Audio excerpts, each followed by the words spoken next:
I'm ready to continue from where we stopped yesterday.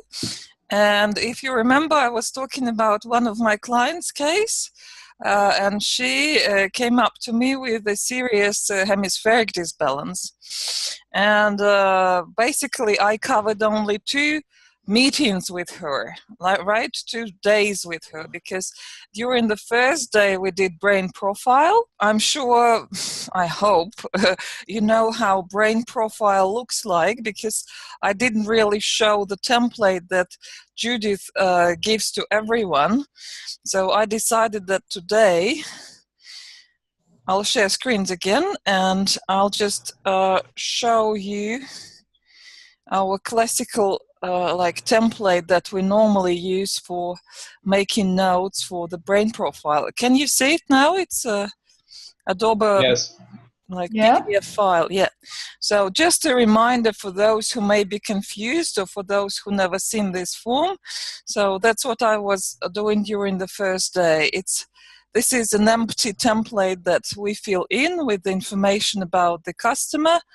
And then we put our drawings for different sections, and that's what we do. It was conversation, stress, empathy, math, eyes closed, math, eyes closed. And if you remember, I mentioned that I splitted brain profile into 2 sessions for easier analysis. It's just my personal preference to have 2 separate files, so I don't have to mess up with segments. But now it can be done in one, and then you just create segments and analyze segments. So then mind clearing, music and relaxation, colors, red, orange, yellow, green, blue, purple, visualization, and here are some notes that you may put afterwards. So this is one of the old templates that I was also using, but again, I decided to put all my comments and all my statistics into Word file and into Excel file, because my drawings, they're not that perfect. My handwriting is not that perfect, so I better put it down in printed letters so I can understand what it was all about later. Okay, so I'll proceed from here. I'll just show what I did again. We have, yeah, that's how I analyzed it. So I pulled the data from the listas into Excel. Mainly, we look at this Mind Mirror summary report that these days will come up with one extra report. So I used it a while ago, so I just used very, very basic, looking at the average pattern for the session and looking at what we usually use, the level, training level for self-trainers, but I use it as a just reference for how we progress with the client, these percentages, at what level we have awakened mind or evolved mind over 70%. So that was what my reference was.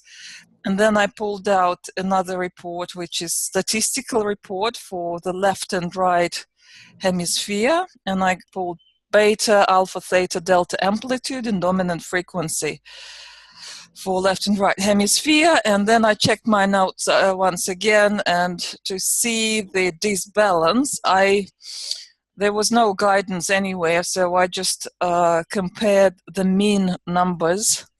And usually if I see that they are over 1 or approaching 1, it's not a good sign. It means there is disbalance, and yeah, visually it's always, you know, the picture is speaking louder than the numbers, really. You get the message straight away. But to help you understand the difference, as soon as we started balancing, you will see when we got very balanced shape in the end of the next meeting of me and my client, after we did all these nice brain activation exercises, balancing exercises, we can see that there was big shift to the right, and then we finished doing animal sensualization meditation, and here we can see perfectly balanced pattern, and you can see that the difference between left and right hemisphere, between the categories, between the amplitudes, and again I'm looking at mean, they'll be very close to 0. So they are approaching 0, and that's a good sign. That means we are reaching the balance. And another type of report that I was using is, again, it's a statistical report or chart. I use dominant frequency mainly to look for these black stripes. And whenever you see black stripes, that's usually when the client shows nice pattern, like approach and evolved mind pattern, which means across all brainwave categories, the energy is flowing freely. And later, for example, I'll just jump a few sessions forward, you will see. So I was about to point out what I use dominant frequency reports for. And as you can see, for example, in this report, you can see lots of black stripes, right? These dark areas. So this will be the parts of our meditation where the client did most of the work, or she experienced really nice states. And we'll talk about this particular meditation in more detail today later. This was a quick reminder of where we stopped yesterday, and I will continue. All my records, comments are in Word file. I go back, and now we had, I called it session 3 because I called brain profile like a 0 session. So it was our 3rd meeting with the same client, and I suggested her to learn techniques to reduce stress and open alpha. And for that purpose, I decided to do beta mastery exercises. And I find that some people really are good at it, and they like exercises, I mean, in the same way they like meditating, because these exercises actually give them tools to perform better during meditations. And again, if you paid attention, my kind of program for each meeting was doing some exercises in the first half of the meeting or session with the client, and then do meditation in the end. So I always did some exercises as part of warming up or introducing new tools. So this time we were talking about beta mastery, and TAN relaxation is one of the most popular and well known by everyone. So the comment was, TAN immediately stopped thought flow. And later she commented, it was like a wow when you see something beautiful and unusual. So apparently when we say, I don't know, you visit some exhibition and see some beautiful piece of art, we kind of naturally stop our thought flow. And some people even say that beautiful art and masterpieces, they really connect you to the God. Call it God or call it theta. Maybe that's what happens. We just stop thinking. We are so impressed that we stop thinking. And then again, when you do this exercise, if you remember, all these exercises are you can find in Anna Weiss's book. And in the end, you ask a person not just to relax, but start thinking. And when I asked to think in the end, of course, tongue muscles tightened up, and she could feel that herself. So breath is another important tool. It took her into awakened mind. Great effect too. Then we were imagining the balloons. And not so many balloons were used, as not many thoughts left. More like thoughts about thoughts, that you have to send balloons out. This is quite common too, you know, how our mind is tricking us. Clouds worked well too, showing awakened mind to diamond pattern. Again, I hope you remember diamond pattern. I call this kind of transition pattern in between awakened mind and evolved mind pattern. When all the bottlenecks of awakened mind start opening, you see this diamond shape. Then we were burning emotions. We made 2 attempts. She wasn't quite ready to come up with emotion to think about from the first time. So the second time, it really worked well. And apparently just naming the emotion, in her case it was frustration, she felt much better. So in patterns on the screen, it was reflected by awakened mind and wide open delta, getting to evolved mind by, half evolved mind by rounding the bottom. And then we were filing creative thoughts, and it was again the same story, awakened mind with delta rounding up to evolved mind. During that session we did relaxation plus house of doors. So really I combined 2 meditations into one, 2 separate exercises into one, because I thought after we learned all these beta mastery tools, it would be a good idea to try them straight away, see how they work during relaxation meditation. And anyway, we need a good and long, proper relaxation before going deeper into theta meditation, like, the House of Doors. So I personally consider House of Doors as being like the first, for non-meditators especially, it's the first attempt of going into your subconscious, first attempt of going and exploring what you buried there, what's going on, how easy you can enter that space, that place. In my personal story, that's exactly where I started. These were the exercises. These beta mastery exercises were introduced to me during transpersonal workshop I did in Moscow. And then on the same day, we also did the relaxation and House of Doors. And it was my first introduction to Anna Weiss's work. And at that time, I wasn't meditator. I never really meditated. So House of Doors, you can say, was my really first deep meditative experience. And I personally at that time was surprised how great it is to find that inside your mind you suddenly see rooms and something is going on there, and you don't really have to think too much. It shows up in front of your eyes, and there is a whole world there, and really it's very interesting to analyze the imagery that your subconscious produced, because certain things were surprising to me, and I thought, why I saw this, why I saw some monk's cell in the left room, and why I saw like old-fashioned Russian wooden house in the right room, and what it all meant. So here, what happened during House of Doors for her? First relaxation, she quickly got into awakened mind with beautiful open alpha. Amplitude dropped when she was asked to get inside the room. So very common when you kind of go into smaller spaces or inside yourself, you may drop the amplitude, so the brain will be less loud. And presumably I thought it also may indicate stress reduction and quietening of the mind. So she showed diamond pattern when asked to get into her body, and awakened mind started rounding into evolved mind when asked to find and rest in its center, as well as filing the key for that center of peace and silence, and where you can go back afterwards.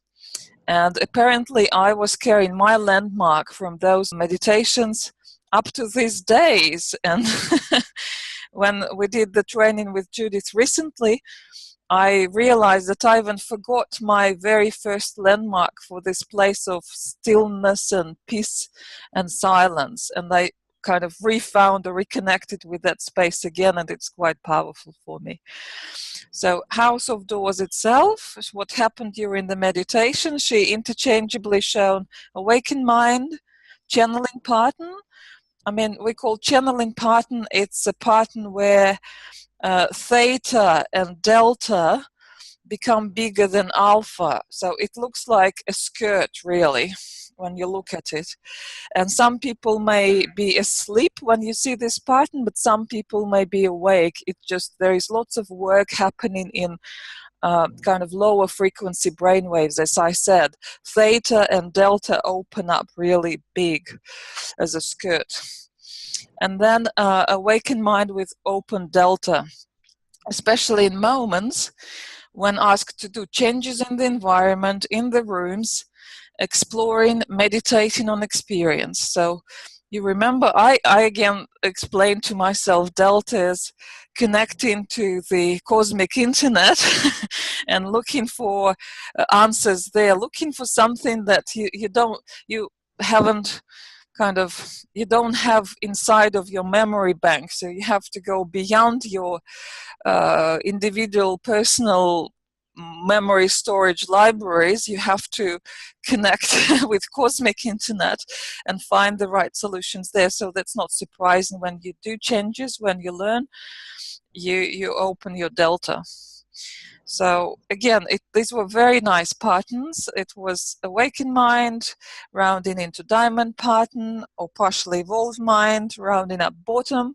So when you find your information, you kind of pull it up to process and integrate. And that's what we see as rounding up bottom for evolved mind pattern. So again, my comment is, especially when finished with changes in environment and rooms, seeing herself in the mind mirror room on the way back, as well as drawing the keys up for meditation in the end. So interesting fact was that this time she was also hooked up to blood volume pulse, and it went up when she was doing changes in the room.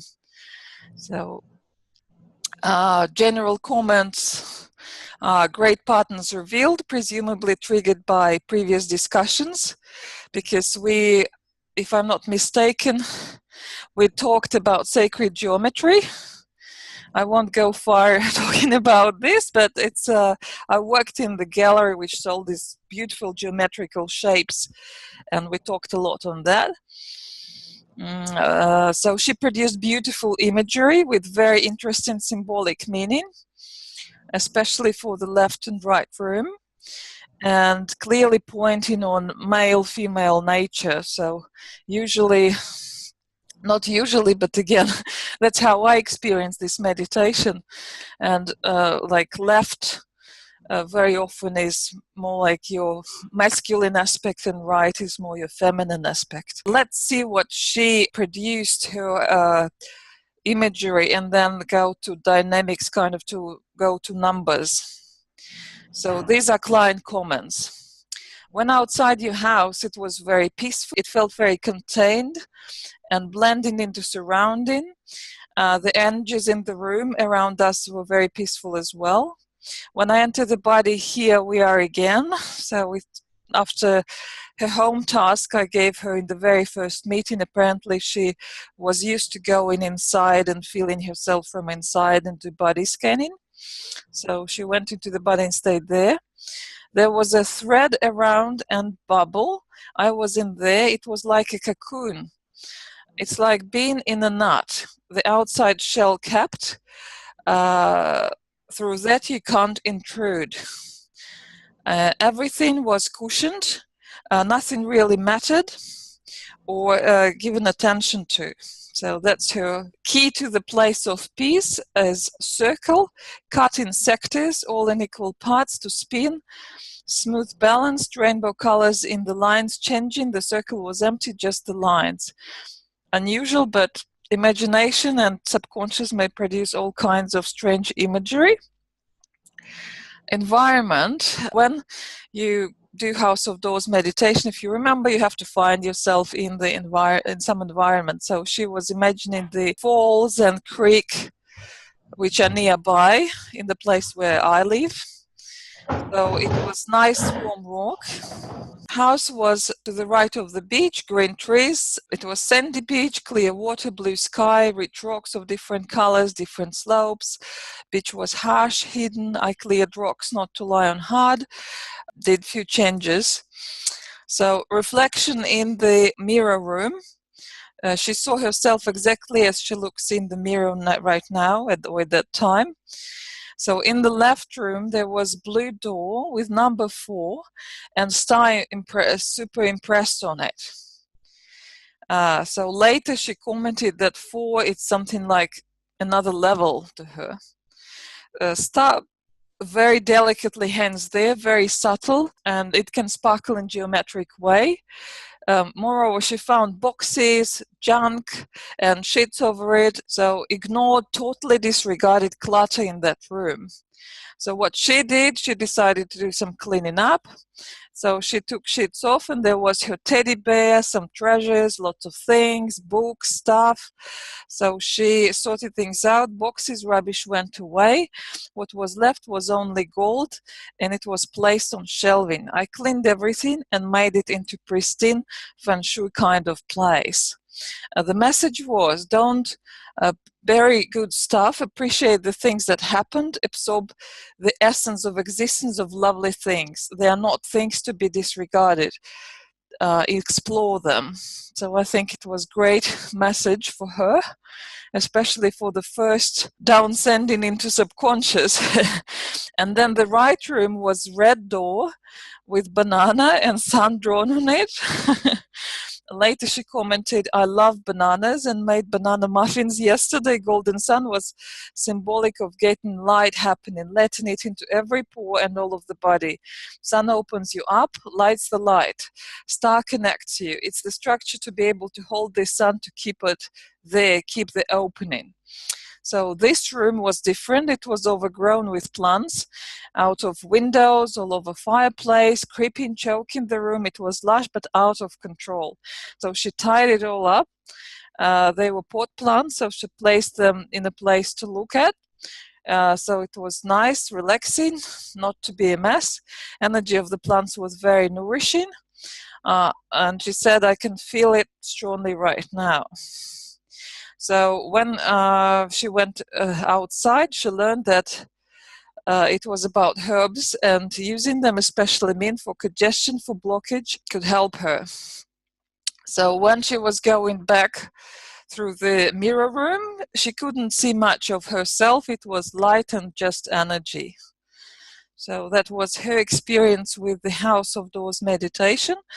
And what about patterns? So my comments were, it was, again, great dynamics for awakened mind on level 5. So she increased her statistics from 83% to 95%. And evolved mind was still stable on level 6. All means for alpha, theta, and delta slowly but gradually increasing. Hemispheric disbalance didn't come back, so it was close to 0. And interestingly, disbalance, some insignificant one, but with minor dominance to the right, was revealed during this meditation. And now I'll go back to my statistics file just to show how it looked like. So again, here you will see, at first, that's what her progress, or how her pattern looked like during the exercises that we did, Beta Mastery.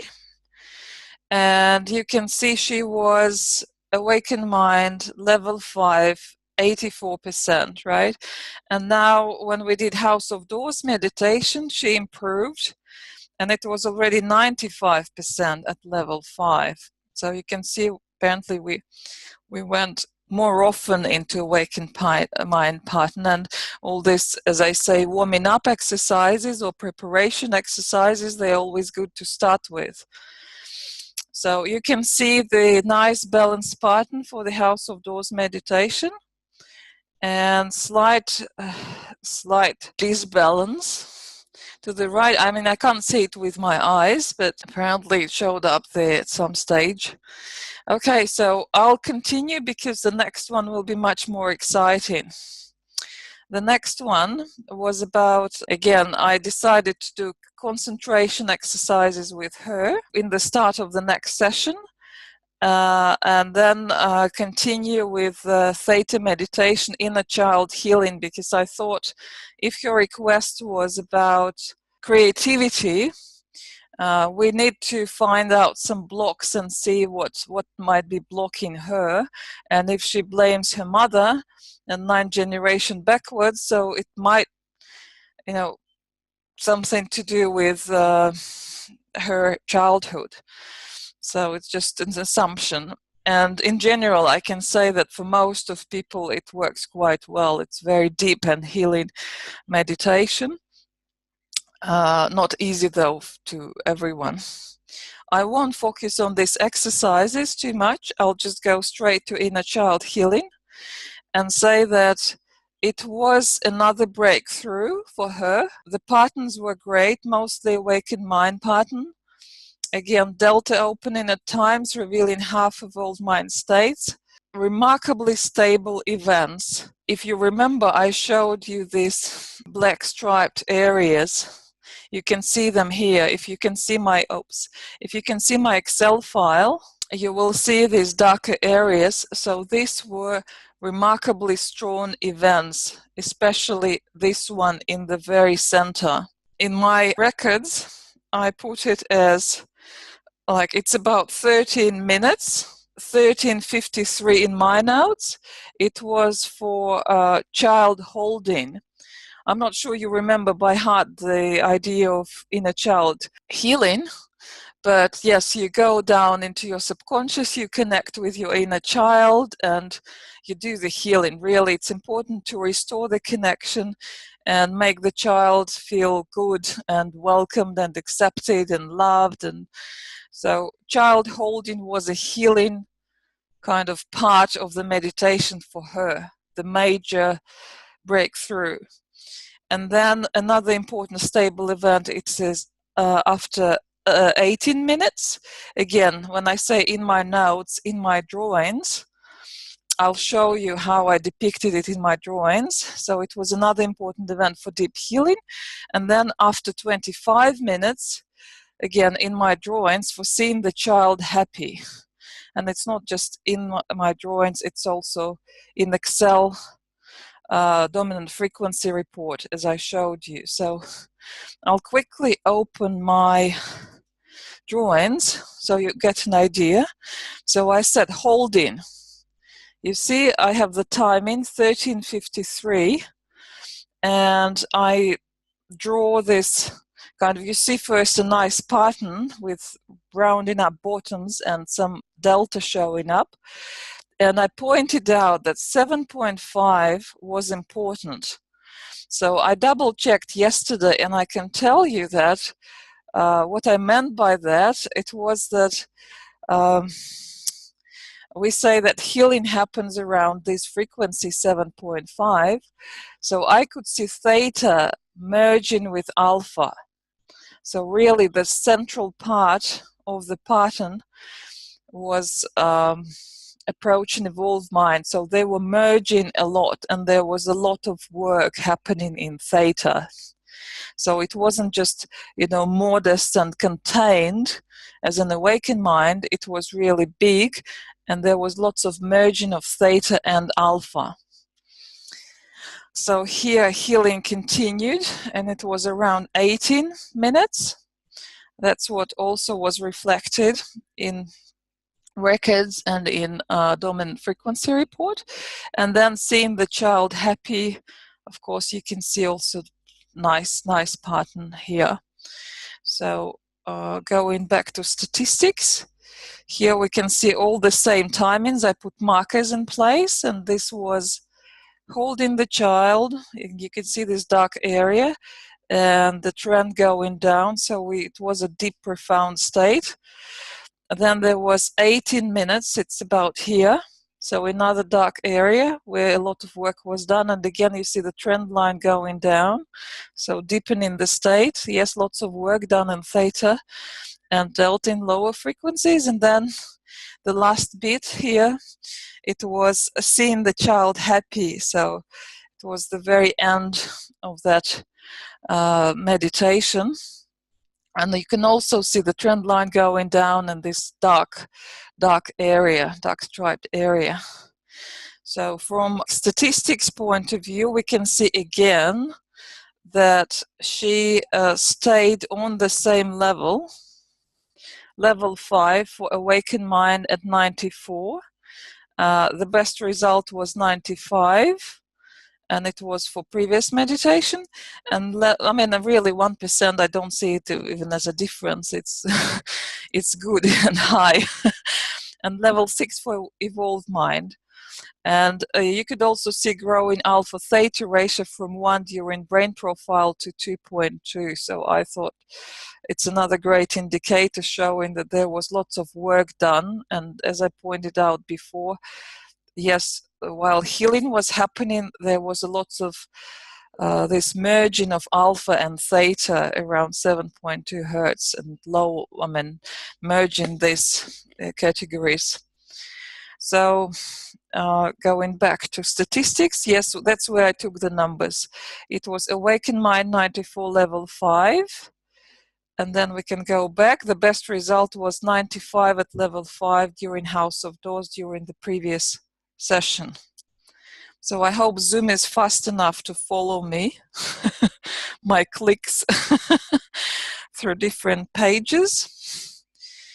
And yes, again, you can see it's nicely balanced shape, and dominant frequency confirms what I was watching during the meditation, and even points out the most stable and deep profound events for the meditation.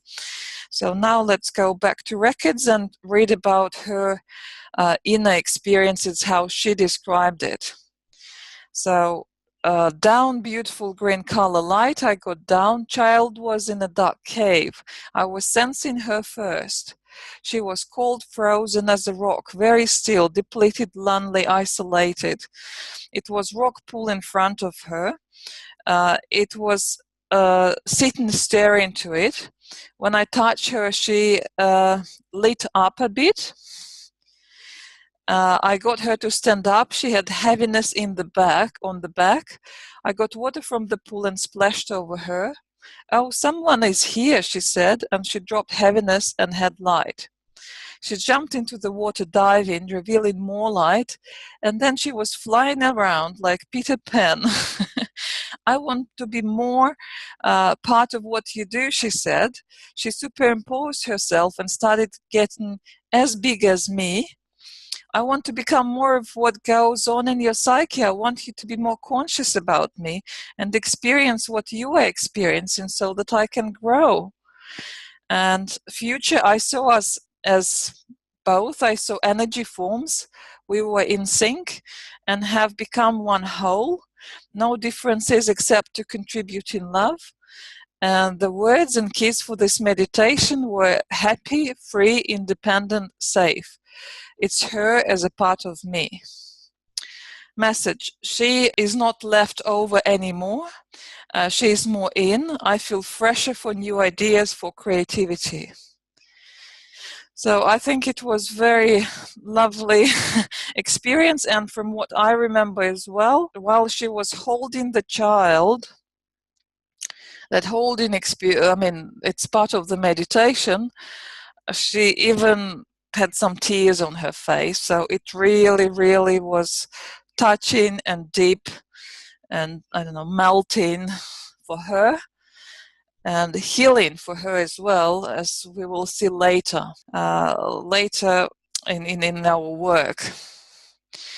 So I'll move on, and now we're talking about next session. And next one was about revision of table of subjective landmarks, with close attention to each of the stages, differences of alpha and theta imagery. I thought that table of subjective landmarks really needs good introduction, maybe just from the very start, because it gives people the idea of what's going on, or how you can progress, or how you go through one state to another.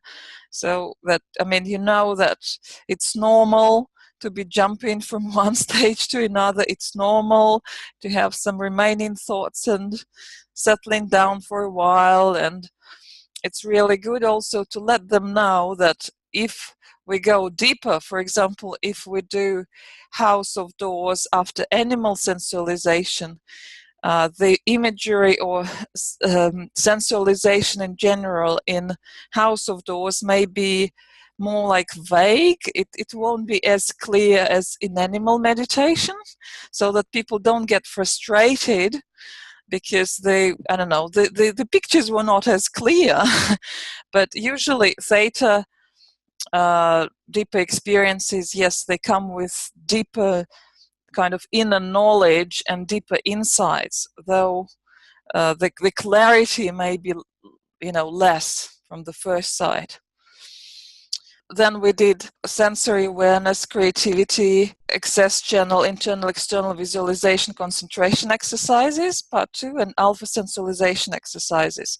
So the idea was check these concentration exercises because, again, for some people, they prefer to be focused on the inside.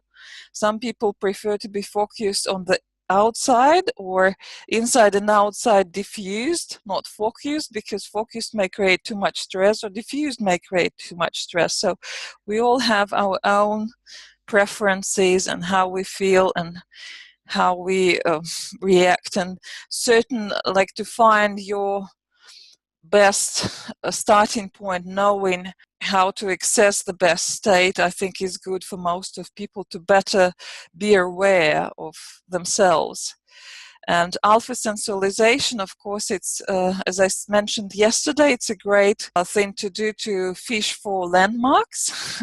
And since my client's request was, I want to better understand my patients' needs, other people's needs, so I could help them better.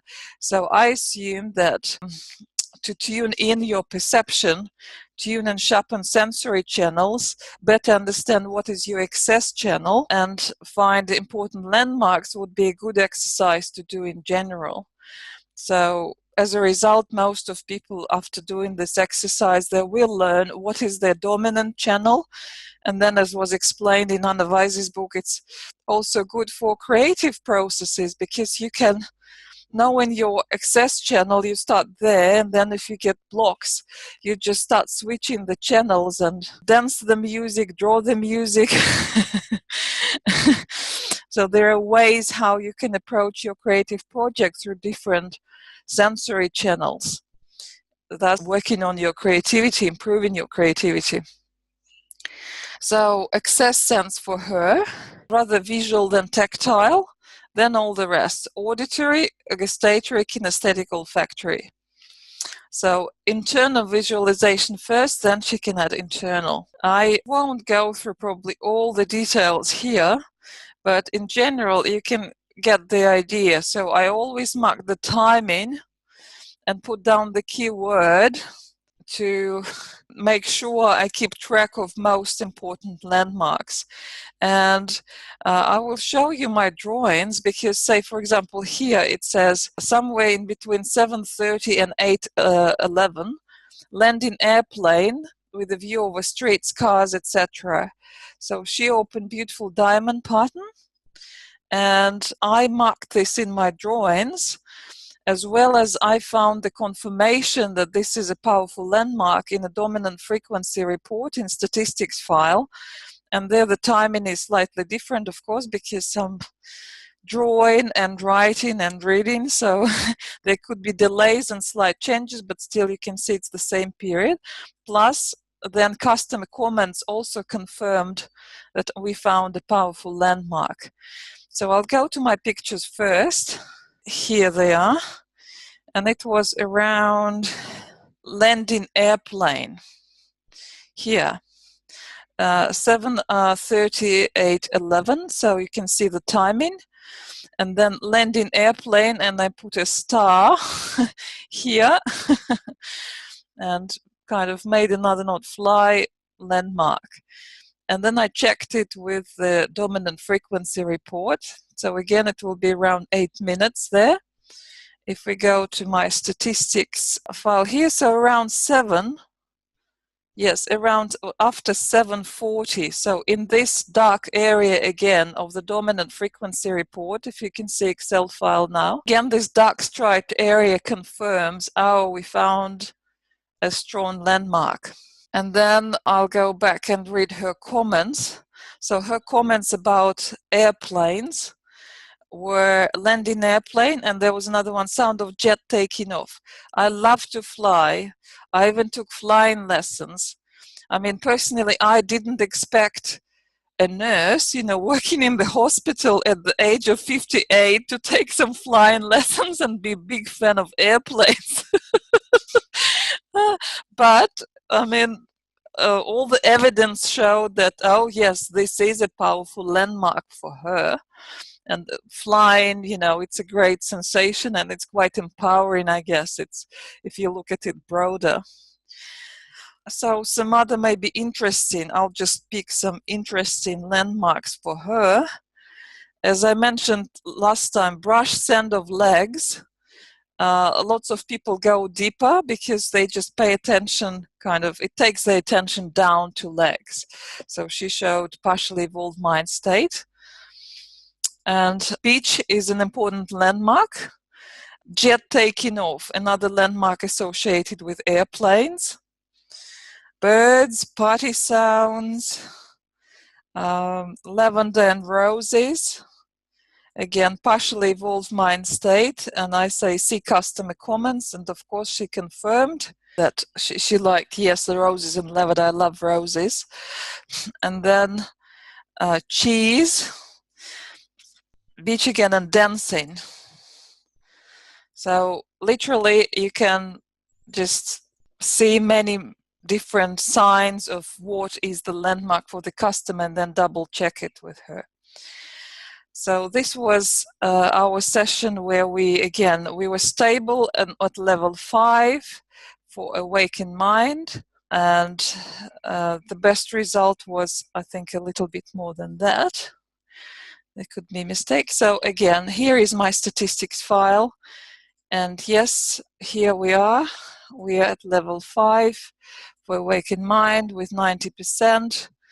And we remember that during previous session, in the child meditation, we had 94% at level 5, and then the best result was 95% at level 5 when we were doing House of Doors meditation. So you can see the dynamics. You can see we are still there. We're not losing it. And it was level 6 for evolved mind. And yes, if you pay attention at the pictures, you can see there was some gamma artifact, which gets clearly seen during concentration exercises, average part and the pattern. And here you can see also, so that may have affected certain statistics as well, not in her favor. Again, the shape is quite balanced, which is good. And then I pointed a few landmarks here, a few more landmarks, dark striped in dominant frequency while checking.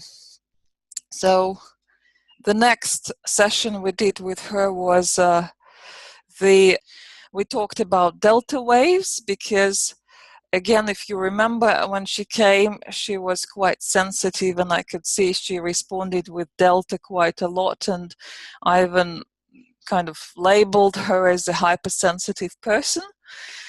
So I thought it would be nice to address delta as, again, her, and do bubble meditation so she could better feel her personal boundaries and personal content, and understand how she feels about other people in her bubble or outside of her bubble. She again showed great ability to quickly relax, produce alpha, sustain awakened mind to partially evolved mind state. She very clearly responded to commands of the meditation. She could drift down to theta and delta without any sign of falling asleep when focusing on personal consciousness bubble, when scanning, sensing, letting other people in, and when expanding, especially when expanding outwards with love. Dominant delta looks more sustainable when back in own consciousness bubble, though in this case the amplitude usually drops from 7-8 to 3-4, so almost by half. So you can say that when people go inside themselves into their consciousness bubble, you can expect this drop in amplitude. They kind of become more silent or less loud. And there were clear upward bends movements during meditating your experience phase. So it means she was kind of drawing the information in and integrating and processing this information. So here Again, she was stably on level 5 for awakened mind and level 6 for evolved mind. She shows great ability to produce awakened mind, sustain alpha, and go deeper. So she had quite a big, maximum delta amplitudes in this meditation, but the good thing is it was consciously managed delta. Okay, and she again had very interesting comments about her meditation. I'll go back to statistics file to show how it looked like. So here we have our report. So we are still at level 5 for awakened mind, level 6 for evolved mind. We show nice balanced pattern, and again now I can see some signs that maybe beta is a little bit shifted to the right. And then not much really to be seen here. I really loved her comments about this meditation. Here are her comments. When I mentioned that amplitude drops when she shrinks to her personal bubble, she said that it's exactly how she felt. It was as if she was disappearing. When I asked to invite someone she loved, she invited her spouse, with whom they have deep but not very easy relationship. She could see him live as full of rocks. That made her better understand why he behaves as he behaves. And she felt the relationship as a result less intense. She was surprised she has chosen him as choosing her granddaughter or cat would be much shorter ride to loving feeling. She felt different, people differently. Reading their energy essence, one woman felt as earthy, motherly, nurturing, kind, soft and round, and another one, her boss, was the opposite, airy, flighty, giggly, but also very sharp. So the learning from this meditation was it's all right to let people into space. Sometimes she feels like she wants to be friendly but needs separation so that she is not too entangled. So she can let them in when it feels safe.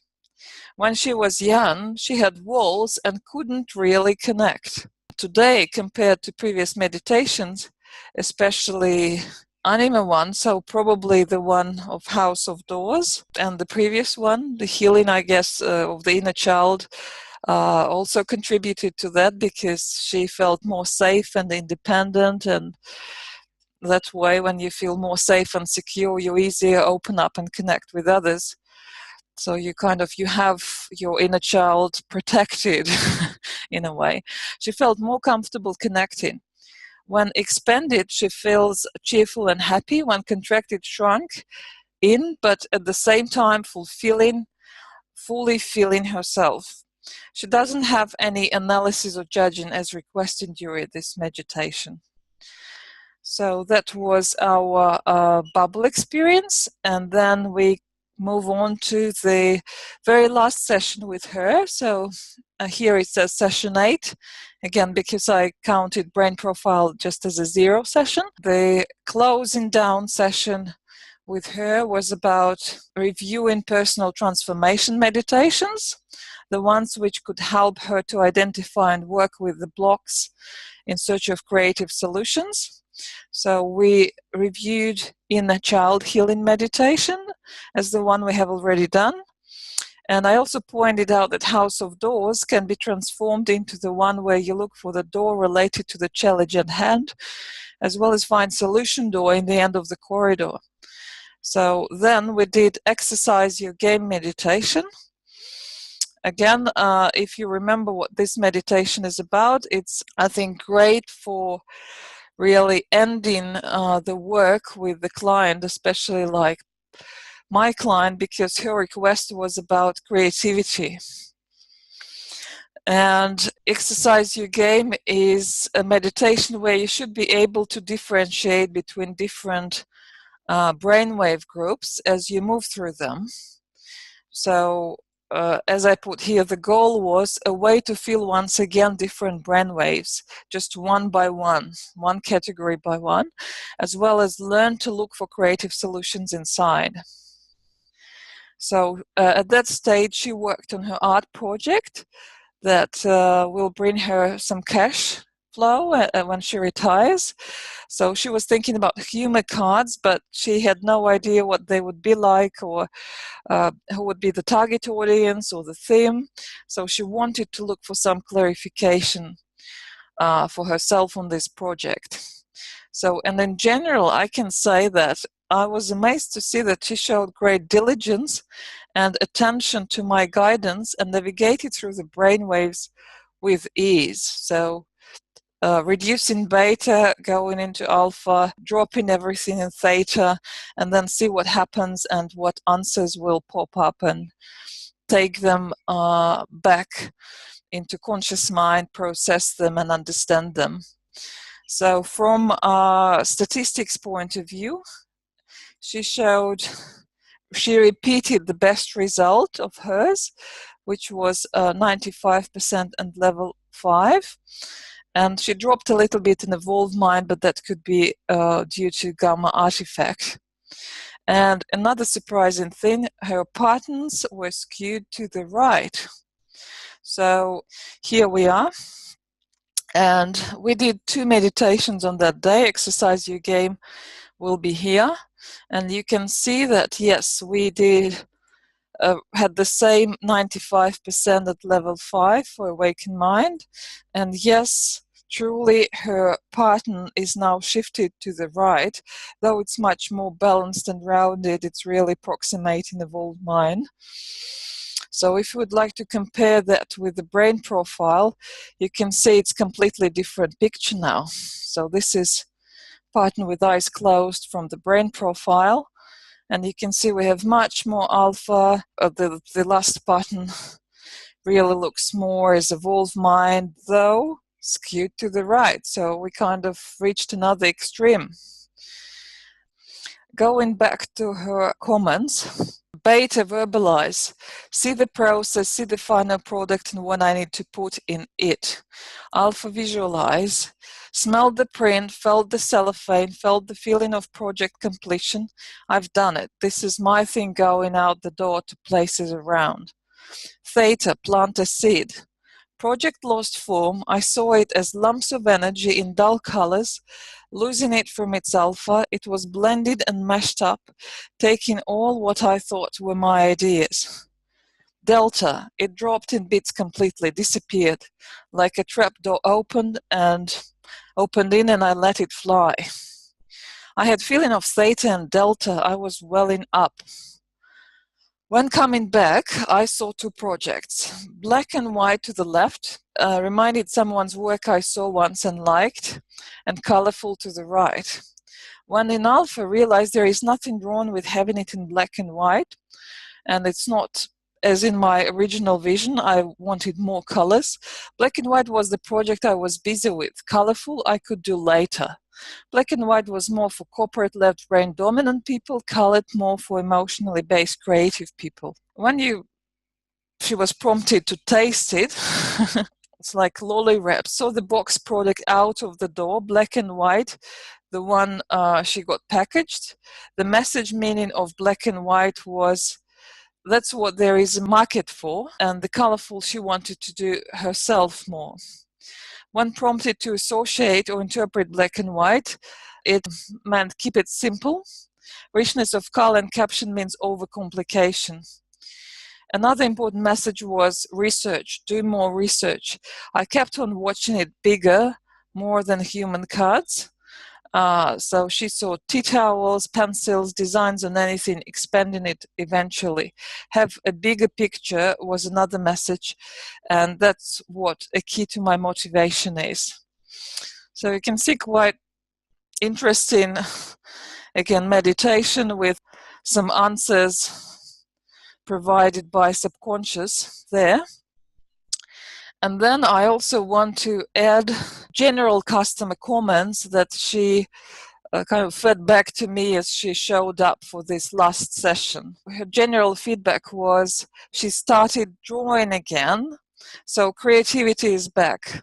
She felt more confident and assertive with her colleagues at work, and also mentioned improved relationships, romances back with her partner, with whom they had complicated relationship over the last 20 years or more. So she was very satisfied with the training, and it gave her better understanding and confidence in meditative practice, as well as it has contributed to her intuition and psychic abilities development. So these were great words to hear for me. Now in the very end, I'll share with you the Alpha Word Picture Meditation. It's this tailor-made meditation that I did especially for my client to help her organize and memorize the most powerful landmarks in one story. I didn't make any drawings, but from what I could see, she was again in awakened mind pattern, approximating evolved mind patterns. She was in a beautiful space. And there were a couple of learnings for myself, because during the session, one of the electrodes went off, and I had to restart meditation, which is kind of really very bad experience and practice. And another thing, it's important to read out loud written meditations before guiding during the session, because when you read, it's one thing, but when you have to speak it, it's another thing. And the wording sometimes should be adjusted for, if you are speaking, it should flow easily. So in general, meditation, I think, was a success, and she was in a nice space and came up with valuable insight. I'll go to the meditation and basically show you what I also did as a report. So it was my own initiative again. So I decided I would like to share with her some summary of what we've done together. So I would like to share with her her best scores, and I would like to share with her landmarks. So that's how I organized it. That's the file actually that I sent to her.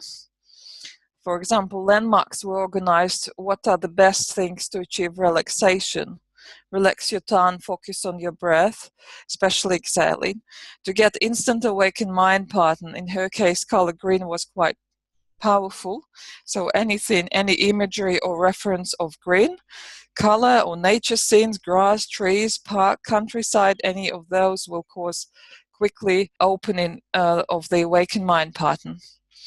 Then going deeper, color blue, anything related to blue, like ocean, sky. Then legs, when you direct attention to your legs. Earth and rocks, also it gives her grounded confidence. If you remember her animal sensualization meditation, where she was Pegasus, and this earth and rocks gave her confidence and groundedness. Be careful is another thing, that phrase, very popular, that in most of people will let them open theta and delta. It's more like an instinct, survival or alertness instinct, danger instinct. And then to open evolved mind, circular pattern, the powerful landmarks for her were sun, golden, love, warmth. So any imagery or reference to these things, like golden color, sun, light, fire, bath, beach, love and social warmth also helped her open evolved mind. And any imagery related to socializing, acceptance, and love.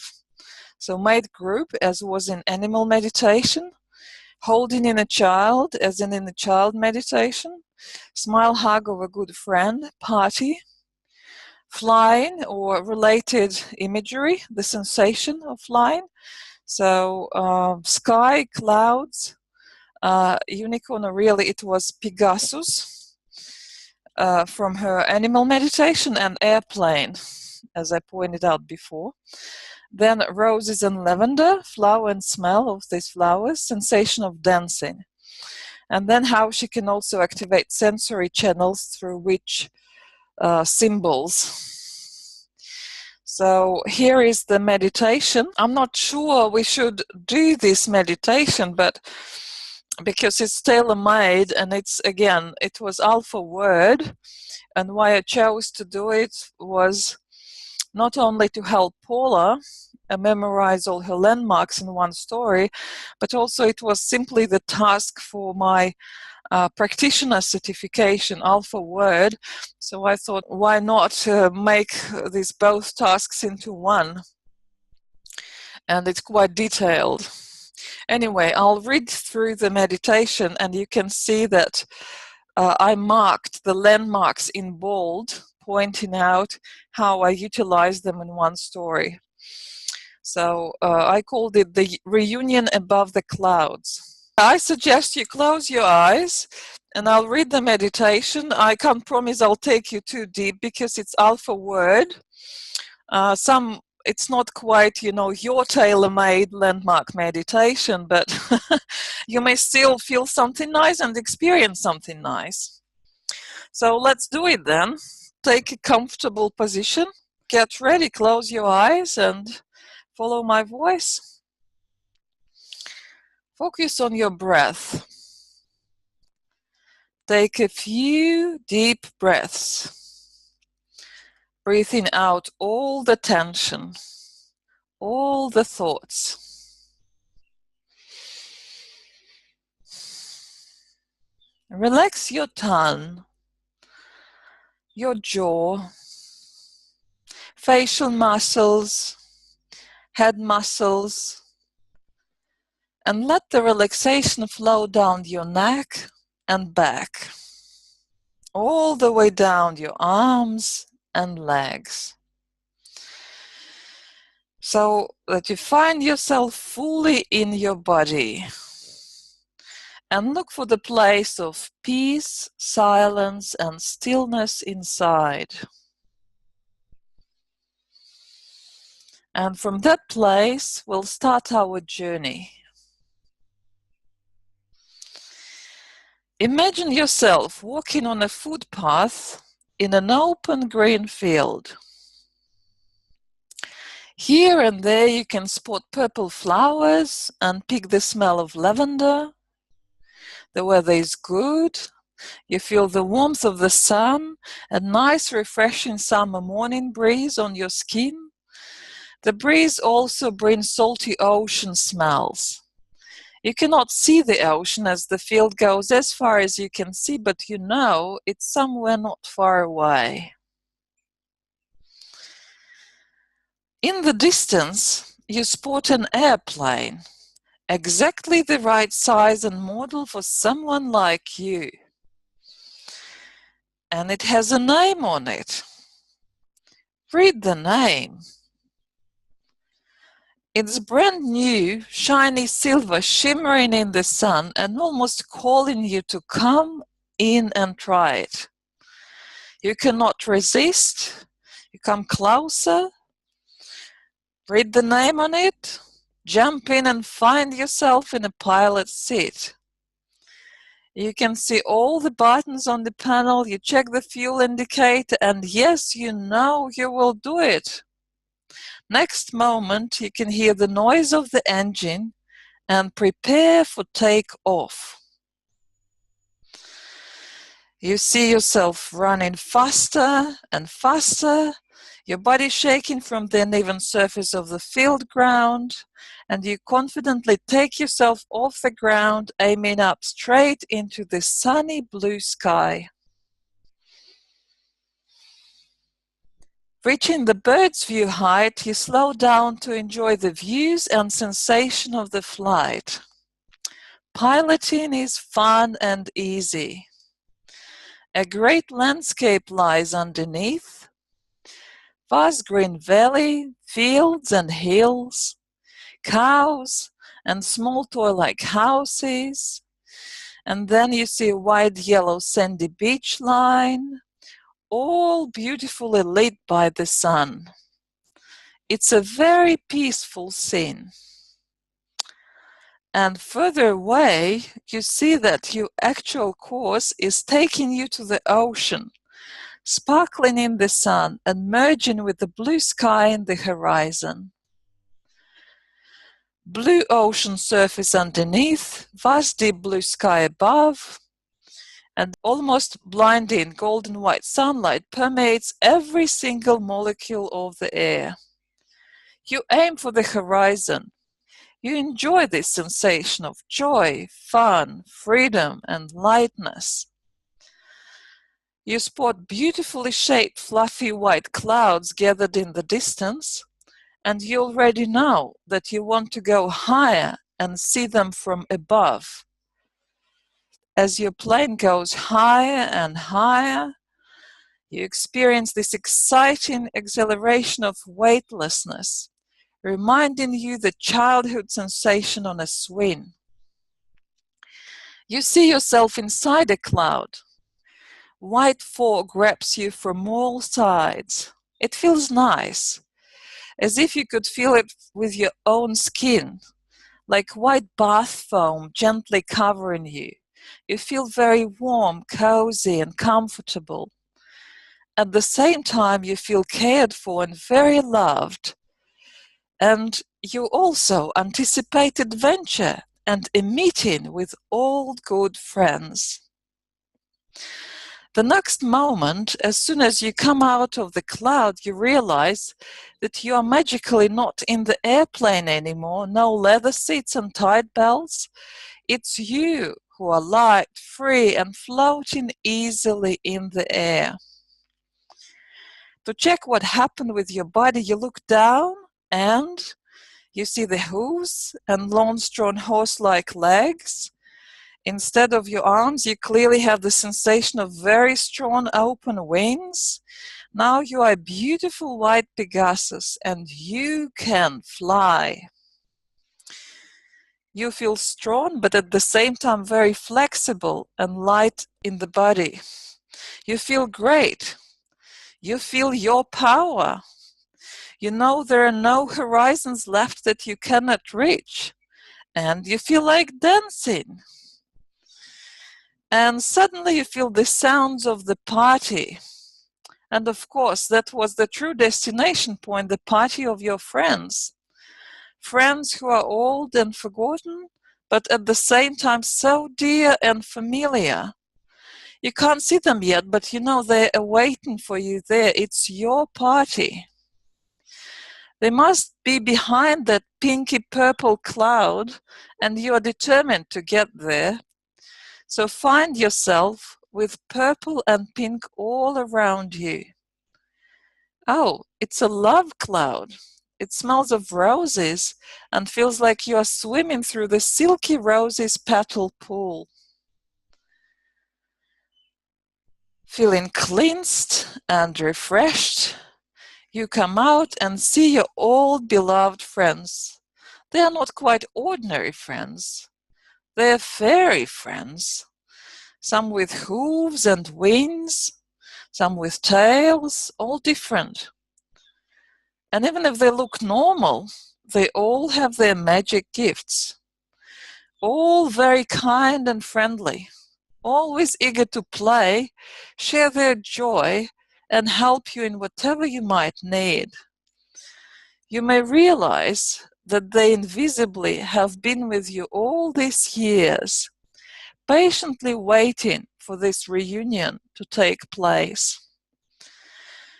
Take your time to greet and reconnect with your friends. Exchange warm hugs with them and ask them to remind you of their story and what role they play in your life. You may also wish to share your plans with them, next steps in your creative project, or plans for your dream sanctuary or your healing space.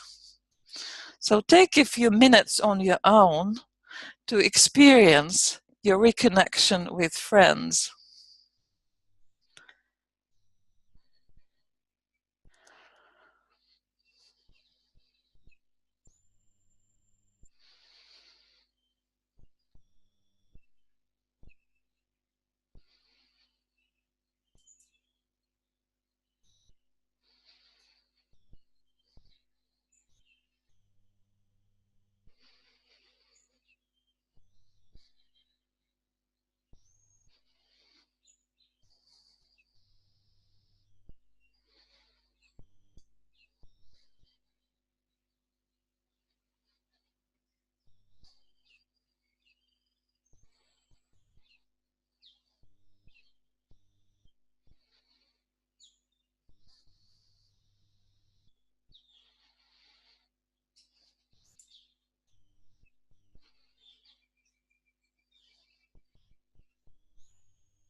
And now get ready to go back. Thank you everyone who showed up, greeted you, and shared with you their love and wisdom. Feel how great it is to have such friends, and know that you can always come back here and call for their help anytime you may need their company. Remember, the magic airplane will always be waiting for you there in the lavender field with a full tank. So now exit through the pinky purple cloud again and find the cloud nearby where you can quietly sit and meditate on what they said and what this experience may mean to you. Think of a symbol, image, feeling, or word that will help you to remember their messages and this valuable experience.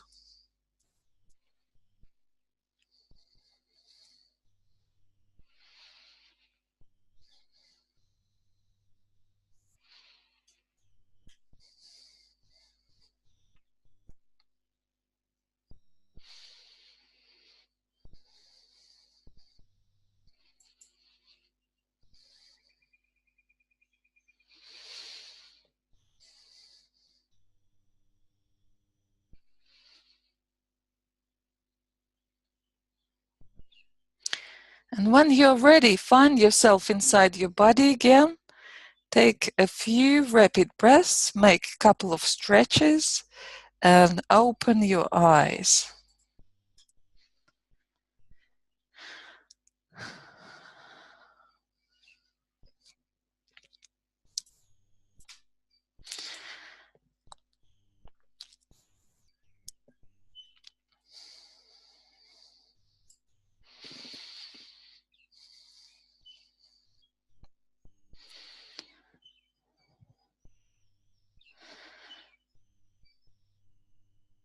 So I hope you're back and ready, and I can read what were her comments after this meditation. So that's what she said. I didn't realize that social connections were so important for me. I remember myself having problems socializing when I was young. I'm better now, but I always felt lack of confidence or lack of acceptance. This meditation was good as friends whom I met were fully accepting me. And I met there one skinny man in a black suit apologizing and telling me something like, I'm sorry that I was unable to communicate on that level with you before. It felt good. I felt I can communicate and connect now on a very deep level. And the name of the airplane was Flight Might. So it was more like a story than a real meditation with lots of details in it. But it worked because, again, can show you how I employed all the landmarks. I can just, here I'm back to this meditation and I'll scroll through the text and you'll see that all the words in bold, they are her landmarks that I put into one meditation, her individual landmark. There were quite a few of them.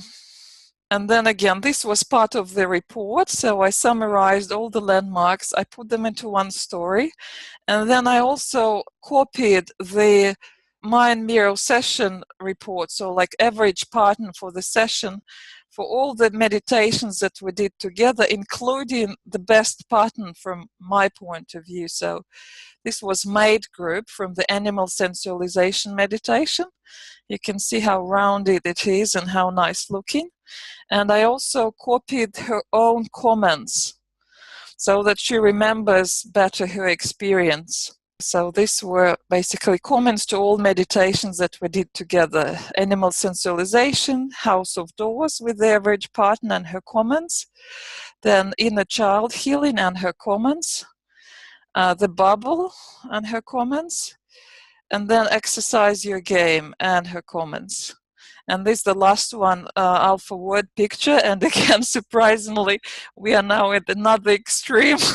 we shifted completely to the right, but again, we see beautiful alpha. We see like almost evolved mind pattern, but strongly shifted to the right. And to me, of greatest value, of course, are my clients' comments when she said she basically told about her progress, that her creativity is back, she's drawing again, she's thinking of creative projects, her relationships improved, she feels more tuned in, more confidence in meditation, in her intuition, in her psyche abilities, which sounds great. And in the end of my big records file in Word, you can see I put summary table, which gives me a clear picture of how we progressed or where we were. So here I named the sessions and say if it was just one meeting but two kind of parts to it, like I always did exercises in the beginning and then meditation in the end. So you can see how we progressed, and you can see, yes, alpha tailored word meditation showed the biggest score for awakened mind throughout the whole training. It was level 5, 97%. Can't judge for evolved mind because apparently there was gamma artifact. And then, yes, where we started with like really big, very small alpha and big numbers, big distortion in beta, theta, delta to the left. So we ended up with much smaller distortions to the right. And then, in general, I think this is a great way to kind of like very quick statistics and progress table for her.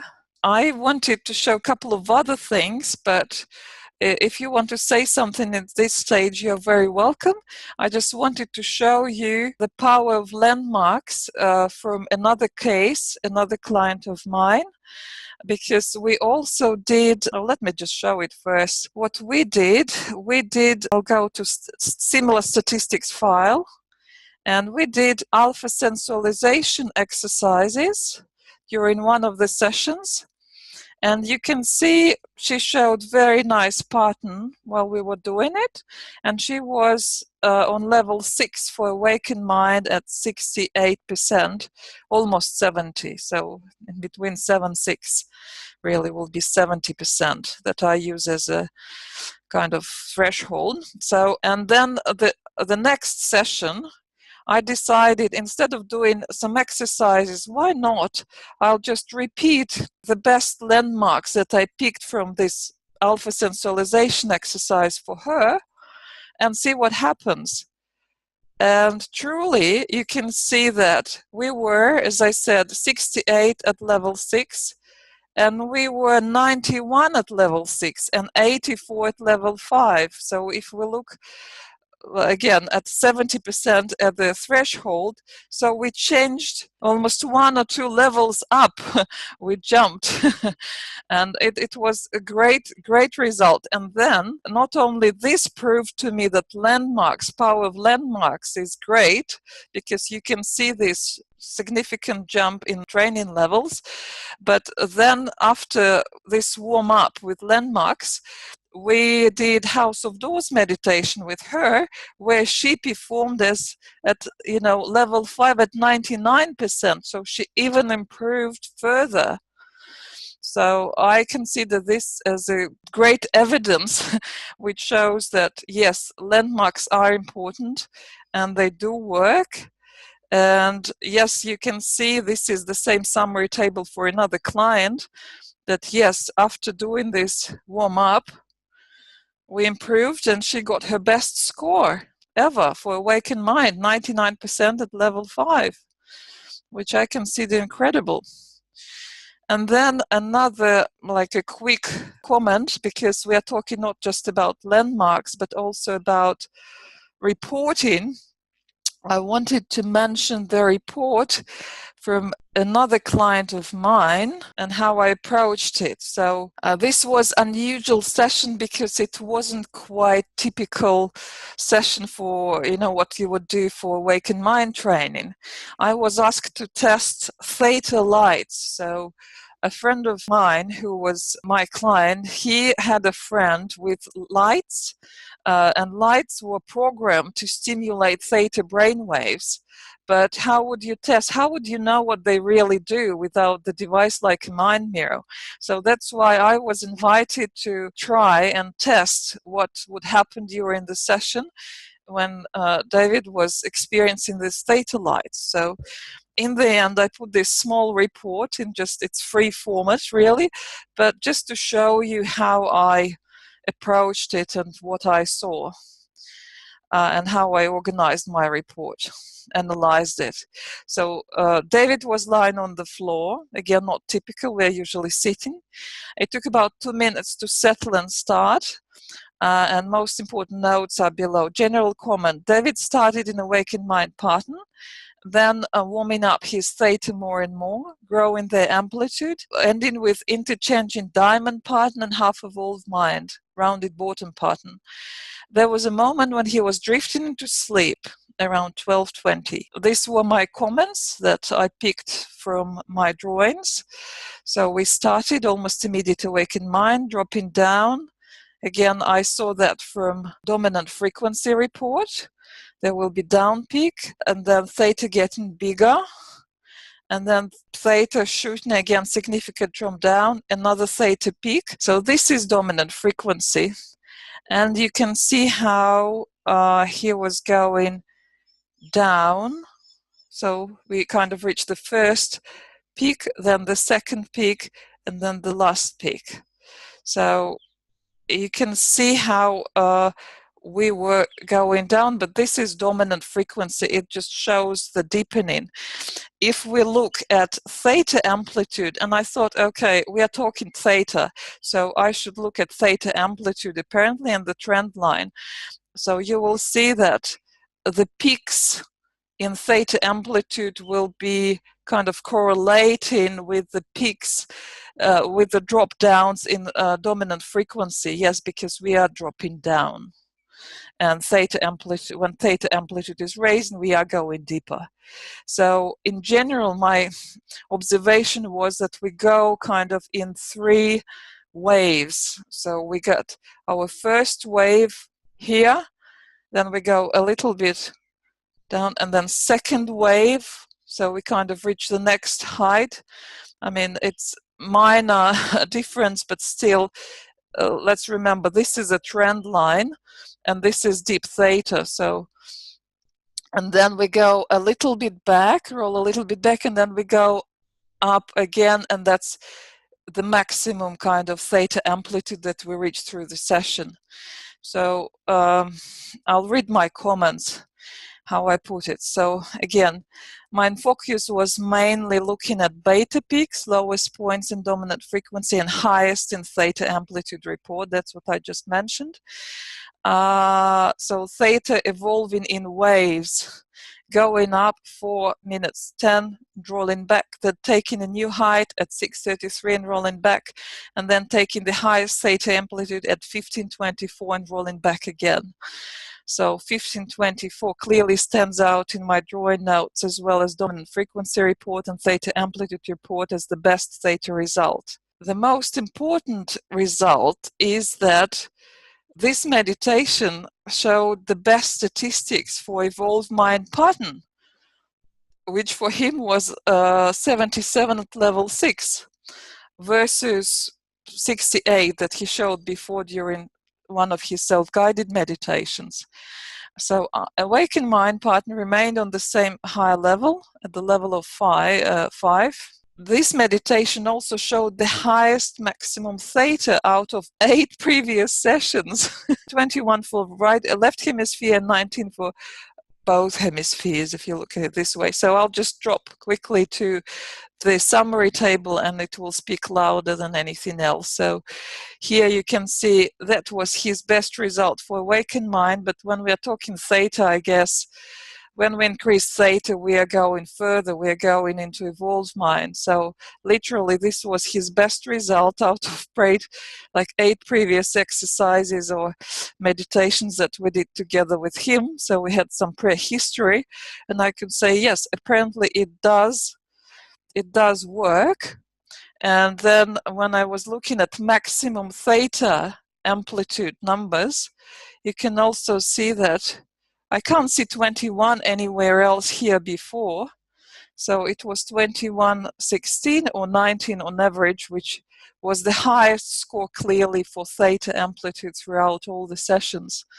So that was just another example of what you can do and how you can compare things. And again, I put it in a simple table. Yeah. How about the pictures? Where are the pictures? Pictures, you want the pattern itself. Exactly. The pattern is in another Excel file. I just didn't put the pattern in here. I think it was quite small amplitude, and the average didn't show much. That's why I didn't include it in the case. But it's there will be a picture for that. That was the picture. I'm not sure the amplitude that I chose was the impressive one. So it was mainly Awakened Mind with, I think I just should have chosen like 5 or 4 to make it bigger, because otherwise it just looks too narrow to me. So that's what it was. But again, for him, you can see I have the same Excel file with all the tabs and progress and where we were, and so it's kind of. Well, guess what? Those theta lights work, and they probably would work to help people fall asleep too. I think so. I agree with you. Because he was drifting into sleep at some stage, and I pointed that out too. And I mean, it's like we talked about it afterwards, all 3 of us, my client and his friend, and with the lights, and we were like, it's not quite that simple and straightforward or unambiguous what these lights do to you, because I think at least with theta, you can fall asleep and it wouldn't do too much. If you are already meditating, if you already know how to enter your theta, you dealt with your subconscious, and I say, all the ghosts in the wardrobes are well familiar, but what if something shows up and you can't cope with it, right? So just the person who does the lights, nothing extra. And well, Oksana, but it would help a lot of insomniacs. Tell me something. What are these lights? What exactly do they look like? Are they available? Are they commercially available? Is he doing anything with the lights, or is this some private project? It's not his commercial project. It's his friend who just bought these lights already pre-programmed. So it's I don't know. It's just like, you put camera on a special stand and it just flashes lights, that's all, and you need to ensure that he's kind of either the curtains are down or he's covered with a little blanket, and he's not distracted, so he'll, even with eyes closed, he will see the influence of the lights. They're actually available. They're putting them into glasses that you wear at night to fall asleep. Okay, so yeah, this is out there, but it's nice that the mind mirror can show you if these things are doing anything and if there are changes, so it can be used as sort of if you will, a diagnostic or a descriptive vehicle tool to show you what's going on. That fascinates me. I mean, yeah, all right, it's not maybe an awakened mind or an evolved mind, but by heavens, it's doing something. No, it does increase. You can see it did increase his theta amplitudes to maximum, right? And you can see the kind of the waves, how it works. So in waves, theta amplitude was rising, and his general dominant frequency was deepening because of this theta rising. And I And thought, that was okay, the that's question he was asking, right? That was the yeah, question. yeah, Isn't that doing was the anything to question. fix? If it does anything, can we see really what's going on? And she also, his friend had gamma programs, some other programs, and I was just wondering if it will cause headache or just drive you insane, because it's quite intense. Seriously, these lights are quite intense. Well, somebody who's prone to epilepsy shouldn't be looking at those lights, but So, that's I mean, you another can story. experiment with your consciousness, but with care. And really, I'm the one, I prefer where, the client takes the power and responsibility and is in charge of Sure. when he Okay. goes to the state, what he wants from the state, works with the content, have someone else, like, practitioner helping him to integrate, or just stop in time, don't go if you're not ready, don't be overwhelmed, or you have someone, supportive, someone who is ready to listen, whatever experience you go through, you are safe, you're in someone else's company, and it's another whole story. Well, sure, no, but we're entering a whole era of natural scientists, if you will. People are actually experimenting with a lot of these technologies themselves, and they don't feel they need a guru or a master or a coach or even a psychotherapist. I mean, we're moving into other areas, and I don't disagree with what you're saying. I'm just saying that the field is broadening, and I think we need to start broadening also in how we look at these, and the whole idea of, you're either in a certain domain with a coach or a therapist, or you can't do it. Yes, you can do it, and people are doing it. That is the reality of the world we're living in, and especially with these tools that are commercially available. People are becoming their own scientists and learning what works for them, and how to maximize it for them and how to optimize it for themselves. So I think we need to be open to that as well. And I think that the mind mirror can really have a role to play in all of that. But I certainly agree with you. You can get yourself into, really hot water, especially if you start, zapping yourself with various frequencies. But nonetheless, to be open to that as a possible application, all right, which really could be quite powerful.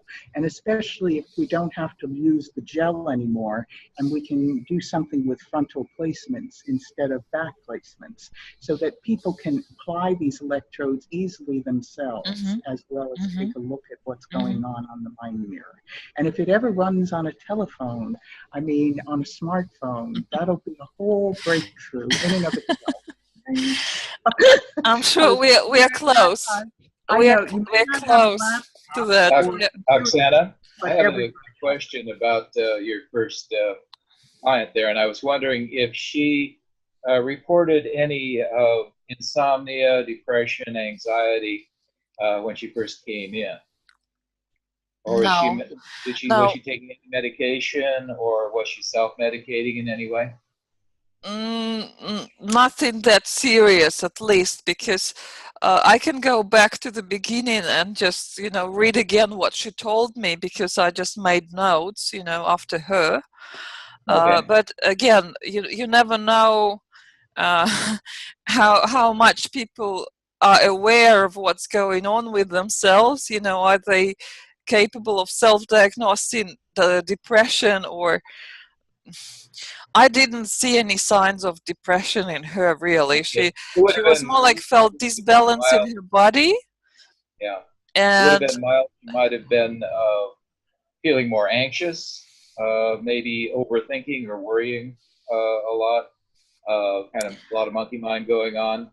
The thing is, I was looking at the theta beta ratios, and in the 0102 readouts, which is where we read from, and her ratios indicated that she may have had some underlying anxiety or issues along those lines, insomnia possibly. Um, in the background, and that, you know, your work with her may have helped resolve that by the end, and she may not have thought it was enough to even mention it to you when she came in. May have been so normal. I mean, how I, you know, I can only tune in and kind of just see if what she says kind of resonates inside of me as, you know, as truth.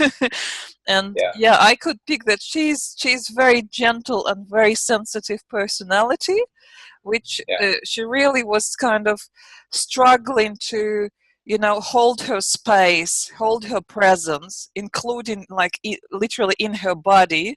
You know, she was just caught up in the left, in the mind, very judgmental, very critical to herself. You know, she said, I can't draw because I'll create a mess. I have this voice saying, you'll create the mess. But it's a creative process. It's okay to be in mess for a while you're working on creative thing.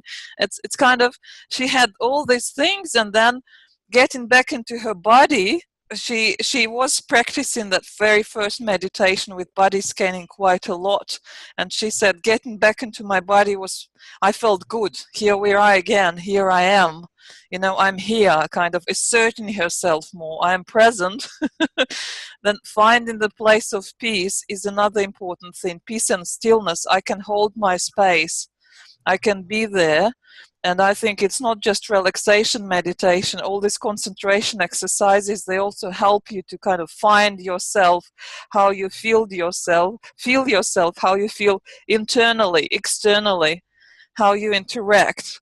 Bubble meditation does the same, helps you to feel, is it okay to let people in or not? And she was always protective, defending herself. And again, it's who is protecting and defending. It's her vulnerable inner child who, if she feels accepted and fully there and, you know, better integrated, of course that would help her to express herself more and assert more and open up more and be less scared, you know, of letting other people in. So I think altogether it was good, and I felt good about it, and she felt good about it too. And No, we're not here to do therapy on people. You know, it's a more of an educational process, and they will heal in their own time whatever they need to heal.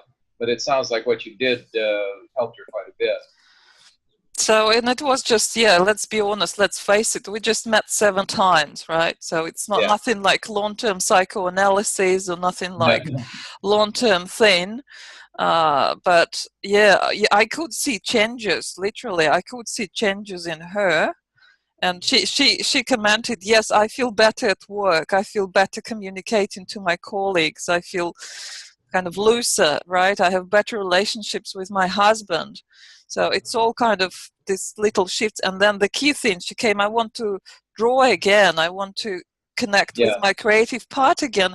And she started drawing again. And that's I think that balancing the hemispheres was, you know, really important for her, you know, to get both hemispheres working together again and not being so much wrapped up in the left. Hypercritical, you know, you get that you know, overthinking on the left side, and it blocks what's happening on the right. And you know, she got a nice balance between the two of them, and then you brought out the alpha again. And for an artist, that's extremely important to, you know, develop that. Yeah, no, she was great. I can only say, for a person like her, you know, she was a rare one who easily could show stable alpha and sustain it for a long time and learn to go deeper. Because, like, my main comment throughout the last meditations was same again and again and again: awakened mind pattern. Stable, opening up the bottom half evolved mind. So it's like drifting in a way between awakened mind and evolved mind patterns, which means she's quite stable with alpha, and she's capable of going deeper. She's not losing it. She's not afraid of it. She's doing it again and again and again, and that was kind of indication, okay, we're on the right path. And all the statistics, I mean, however, these are numbers, they're still relative, but the kind of the dynamics, they show you the indication where you are moving, what's happening. Oksana, I think you clearly showed change. I think if anything, she has issues with boundaries. I mean, that's what you showed. It was really boundaries between herself and the outer world, and herself and others, and feeling the safety to explore those boundaries and create those boundaries when she needed to. But the fact that she overshifted to the right would still suggest that there are issues about balance and boundaries, but you made unbelievable, tremendous progress with the 7 sessions. Now, I had a couple of questions about those sessions. It looked like it was 1 session per month. Is that how it went? No. We normally met once a week, but we had a couple of longer breaks because she had to go on vacation and somewhere else. So it wasn't quite, like finished in 2.5 months, if we strictly speak of like 7 weeks, or even 2 months. 2 months. Okay, the last session was in October and the first one was in March. Is that, did I read it right? I can go back and well, that's okay. I'm just trying to get an idea over time. So she was very compliant in between her sessions, doing practice and work herself, correct?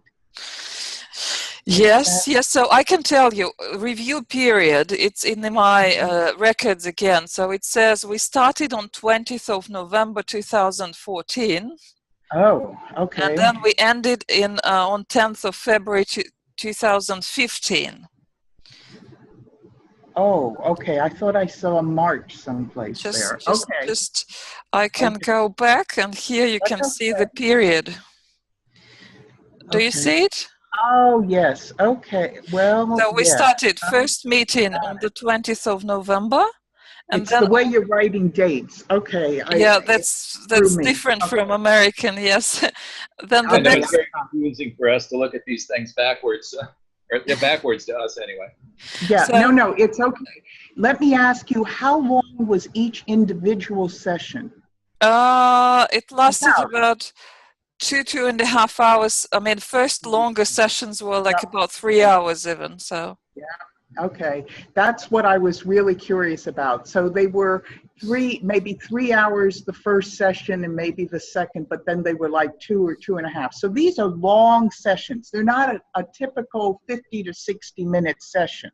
Okay, got it. No, she had to travel from, another place, so it took her maybe an hour to get to my place, or even longer. So I had to make it this way just for convenience for both of us, because otherwise it's like, too costly to come just for 40 minutes, drive an hour or so. I realize, but this gets to logistics and how, how easy this is to translate and to disseminate across large numbers of people. So, they're very highly focused individual sessions, and they do take 2 to 3 hours. You can do a lot in that time period with somebody, and it will stay with them much more than you can do in 40 to 60 minute sessions, which are real quick. Bye, see you next time, even if you give an action plan. So you're really dealing with very concentrated sessions here, and that does make it worthwhile, but it also tends to reinforce a lot of the work that you do right there, and it carries over. So that's what I was trying to understand. Your work is brilliant. You're definitely a full-fledged Awakened Mind trainer now. There's no doubt about that. Thank you. Oksana, it is beautiful work, and I just wanted to ask you, do you record your sessions because your notes are so detailed? It's almost as though you're transcribing sessions. So do you make recordings so that you'll remember everything so you can transcribe them into notes, or are you doing this after the session, or are you, doing a shorthand during the session? No, I do drawings, and I shared like roughly to give you an idea how they look like. So mainly because Mind Mirror allows now to do the session recording and replay it after. Oh, What my point is, like the key point in drawing is, say we are doing this alpha sensualization, and I say keyword jet taking off, and in my notes it will be like jet and an arrow pointing up and the time. You understand? okay. So it will be But just you're shortcut. actually quoting. Yes, no, but you're actually quoting from your subject, quoting from your No. Whenever she gives me feedback, I have to write it right. down. Okay. So I don't type it. I quickly write it down, but then I have to, spend more time just deciphering my own handwriting straight Yeah. after the session and put it in a It's nice amazing. format. It's amazing how much you're able to remember and put down. I mean, your notes are incredible. The detail that and how you have it matched as closely as possible in time and space with what's going on. So they're really elegant, elegant. I mean, all the other, comments and observations, like general comments, of course, I do them after, in the Yes, end. I may check quickly the average mind mirror pattern with my client in the end to see if there was any significant change, and we saw that, with our disbalance shifting and.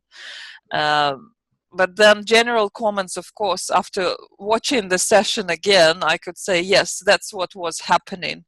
It's in my drawings, it's yes. in the session, and yes, it kind of correlates with her experiences as well. You should really think about writing these up as a case series, because I think you really have enough there to make a beautiful case series and really submit that to a journal. So think about it, because it's I will. really elegant work. And you have such detail there that it really makes it a valuable case series, and especially for emphasizing the power of the mind mirror. So definitely, and if you've got like 5 cases, you have a nice series there. So again, it's really marvelous work. But those are some of the details you'll need to include: how long the sessions are, what the difference was in terms of session from session, what the interval between them, those sort of things. But really elegant work. Thank you, Deborah. Thank you for all your kind words. I'll think about really, how we can organize it, maybe in a nice article, or that may help exactly. Mind Mirror, may help me, may help other people. Absolutely. No, for sure. And Okay. again, thank you so much for both of these sessions. They were just wonderful. And I hope you'll share with us the templates, because Yes. they very, very helpful. And also the links. If you have the links for the MPL, the neurolinguistic NLP, neuro-linguistic programming, those two, they were great that you have on cards, the words versus the colors. Yeah. They are, the links are inside the presentation. I'll put the presentation up. Okay. Inside the presentation, there will be links. So you just Great. click and you'll be taken there. So. Okay, because the links did not show up when you were actually presenting your material. That's strange. They were in very, very small fonts in the bottom of the slides. So. Well, we didn't see the bottom of the slides necessarily. I can take them. I could take them, and place them separately, no problem, under the presentations. Whatever is easiest. But Wonderful. they were there. Yeah. Okay. Thank you, Deborah.